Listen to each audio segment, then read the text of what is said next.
అడా ప్రాజెక్టుకు రావడం జరిగింది.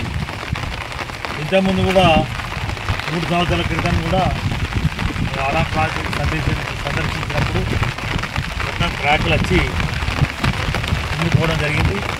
అది ఇంకా కుంగిపోవడంతో వీళ్ళు టార్పాలిస్ వేసి కొంత ఈ చిప్స్ వేసి నీళ్లు టోటల్ ఇంకకుండా చేయడంతో, రెండవది టోటల్ గేట్స్ ఓపెన్ చేసేసి క్రస్ట్ లెవెల్కే వాటర్ను వదిలిపెట్టడంతో ఇక్కడ ప్రమాదం జరగలేదు. కానీ ఒకవేళ వాటర్ ఆపినట్టయితే ఈ ప్రాజెక్టు ఇక్కడి నుంచి తెగిపోయే అవకాశం 100% ఉంది. దీని గురించి గత ప్రభుత్వాల దగ్గర కూడా మేము చాలాసార్లు మెమోరాండం ఇవ్వడం జరిగింది.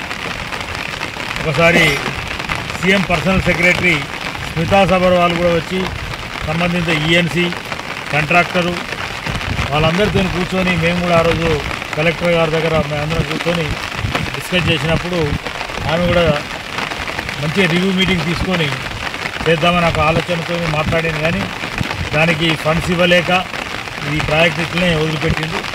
ఈ ప్రాజెక్టు దాదాపు మన ఉమ్మడి జిల్లాలోనే 10-10.5 టీఎంసీ దాదాపు, అంటే ఉమ్మడి జిల్లాలో ఇది పెద్ద ప్రాజెక్టు, వాటర్ ప్రాజెక్ట్.